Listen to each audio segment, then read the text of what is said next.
Salut à tous, c'est Raven450. Aujourd'hui on se retrouve pour la 5e partie de mon montage de water cooling.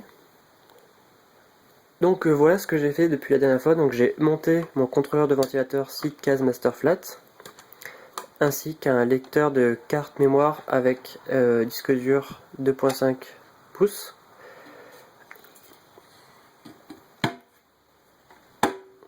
Ensuite, au niveau du boîtier, j'ai dû percer un deuxième trou ici et ici pour pouvoir mettre une deuxième vis, vraiment pour que les EK Unielder soient à l'horizontale et puissent pas bouger en hauteur, ceux qui tiennent les fixations pour le réservoir en 60 mm. Et donc maintenant, prochaine étape est de finir le tubing et peut-être aussi le remplissage de la boucle. Une fois que ça sera fini, j'ai aussi quelques câbles à installer encore dans le boîtier, par exemple ceux du lecteur optique. Voilà. Donc je vais faire un petit peu de câblage aussi. Et je vous dis à tout de suite. Voilà, donc je viens de finir de mettre le tuyau en place. J'aurais pu mettre le tuyau du bas là en haut et celui-là de l'autre côté, mais ça aurait voulu dire que du coup la pompe aurait envoyé le liquide dans le processeur avant de passer dans le radiateur. Et moi ce que je voulais c'était d'abord dans le radiateur, ensuite vers le processeur et on revient à la pompe. Avec le système de déconnexion rapide.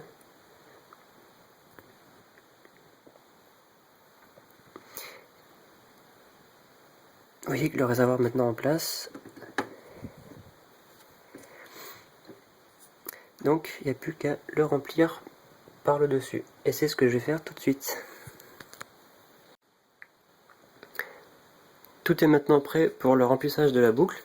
Comme vous pouvez le voir, j'ai mis du papier absorbant partout où le liquide serait susceptible de tomber. Donc là il y en a en dessous le combo top plus réservoir. J'ai protégé mon alimentation pour les fuites éventuelles du radiateur. Et bien sûr le bloc CPU. J'ai également ouvert le dessus du réservoir. Donc pour remplir le circuit, il faut alimenter uniquement, et je dis bien uniquement, la pompe. Tout le reste est complètement déconnecté et je vais utiliser uniquement une alimentation pour la pompe et je vais l'alimenter en Molex. Je ne vais pas me servir de petits montages que j'ai fait. Donc 12 volts Molex. Et je vais penser à utiliser une alimentation externe avec un bouton on-off qui sera connecté uniquement à la pompe. Comme ça, s'il y a une fuite, vu que les autres composants ne marchent pas, on pourra toujours l'essuyer sans que ça les abîme. La pompe est maintenant connectée à l'alimentation qui se trouve juste ici. Donc c'est une alimentation pas chère de récup qui a un switch on-off derrière qui est en dessous le bouton.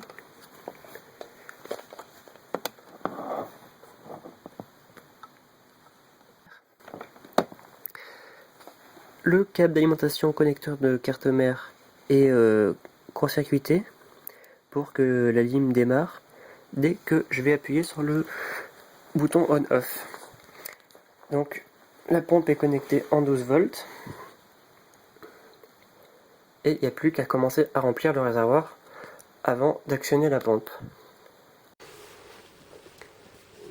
Voilà donc le liquide de water cooling, donc c'est du Mayhems X1 rouge sang ultraviolet. Il faut toujours les mélanger un petit peu parce que c'est des liquides qui sont dits prémix, donc il y a déjà tout ce qu'il faut dedans. Il y a de l'eau distillée donc forcément, et, il y a de l'anti-algue, anti-corrosion, il y a vraiment tout ce qu'il faut. Et pour le remplissage, je vais utiliser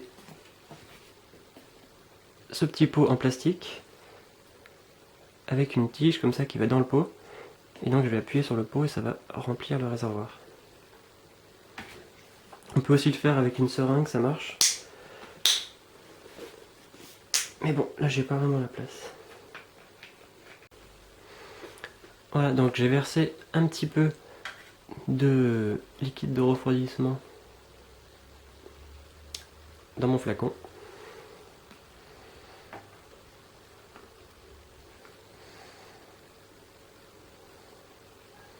Et je verse doucement le liquide.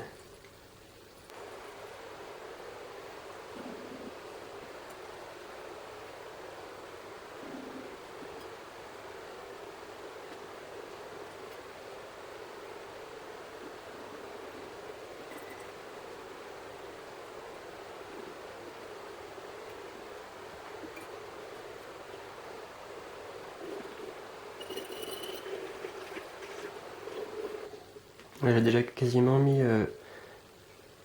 un flacon entier, enfin je l'avais pas rempli à fond. Donc je vais le re-remplir.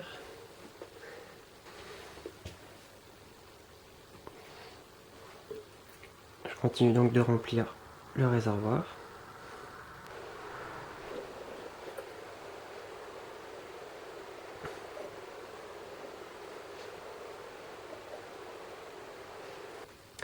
Donc là ce que je vais faire maintenant, c'est que je vais actionner le bouton on-off de l'alimentation juste pendant une fraction de seconde pour que le temps que le réservoir se vide, parce qu'il ne faut jamais faire marcher la pompe avec de l'air, ça va l'abîmer.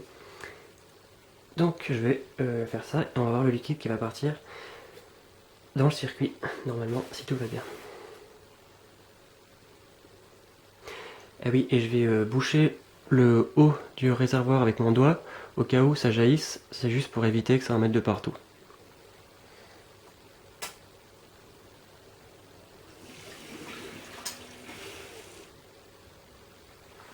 Vous pouvez voir avec la vitesse c'est parti, c'est quand même vraiment pas mal. Je pense que cette petite pompe va être plutôt performante. Donc maintenant que j'ai fait ça, je continue de remplir le réservoir.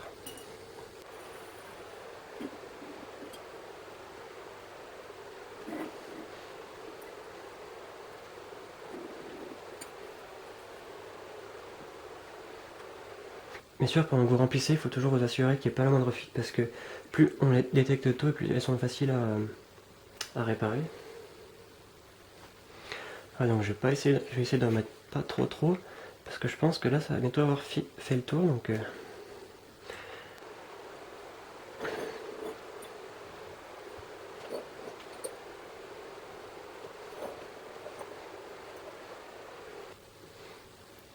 je vais maintenant actionner une nouvelle fois le bouton on-off de la lime.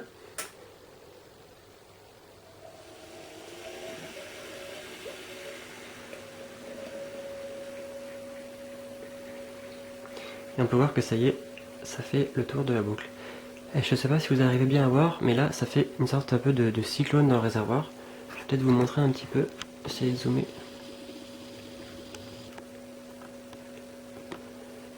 Donc je sais pas tout à fait si c'est normal ou pas, mais on va laisser comme ça de toute façon pour que les grosses bulles sortent des tuyaux et des waterblocks, et du waterblock, et c'est aussi du radiateur. Et sachant qu'il faut la laisser tourner à peu près 3-4 heures pour vraiment enlever toutes les petites bulles qui sont coincées un peu de partout.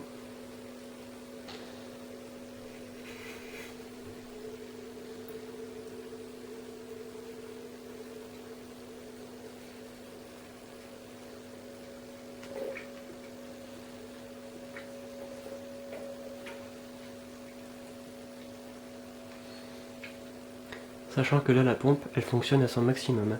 Donc je vais essayer de rapprocher un petit peu la caméra pour vous faire écouter.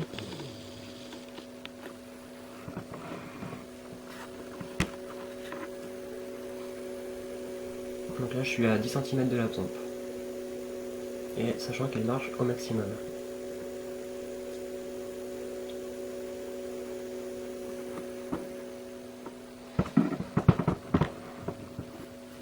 J'ai maintenant rempli le circuit et la pompe tourne depuis environ 5 minutes. Donc aucune fuite pour l'instant. Donc sur le sopalin c'est pas du liquide, hein, c'est juste l'ombre du tuyau avec la lumière. On peut voir que ça fait une sorte un peu de cyclone à l'intérieur du réservoir. Mais la pompe est quand même assez silencieuse, sachant que là elle marche à fond. Je sais pas si vous entendez.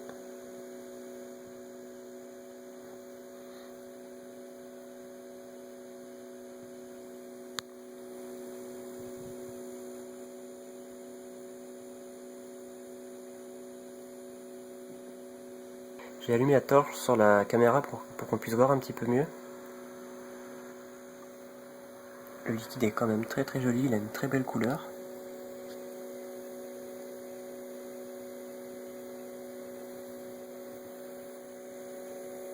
Vous voyez un petit peu à quoi ça ressemble à l'intérieur du waterblock CPU.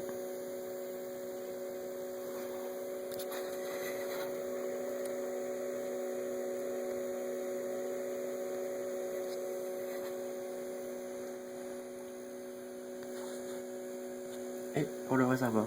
Bon, le réservoir il a un petit puzzle, il y a quelques traces de doigts dessus, donc il faudra que je le nettoie, c'est pour ça qu'il y a un petit reflet un peu pas terrible comme ça. Mais tout a l'air de fonctionner plutôt bien pour le moment. Donc là, comme j'ai dit, je vais la laisser tourner 3-4 heures vraiment pour valider le fait qu'il n'y a aucune fuite et que tout marche comme il faut. Et aussi pour enlever les microbules qui sont coincées dans le système, sachant qu'il y en a toujours. Donc, mais de toute façon, il n'y a rien à faire, ça part au fil du temps. Donc voilà. Ah oui, petite précision, là j'ai utilisé à peu près 1 demi-litre de liquide de water cooling pour remplir mon système. Donc c'est pas énorme. Donc voilà, j'ai maintenant laissé tourner la pompe pendant plusieurs heures pour valider vraiment le fait que rien ne fuit et que tout va bien. Et vous pouvez voir que le niveau du liquide dans le réservoir a un petit peu diminué. Je pense que c'est principalement parce que le liquide s'est stabilisé et toutes les petites bulles sont remontées à la surface. J'ai également branché tous les ventilos au contrôleur de ventilateur, ainsi que les ventilos de devant.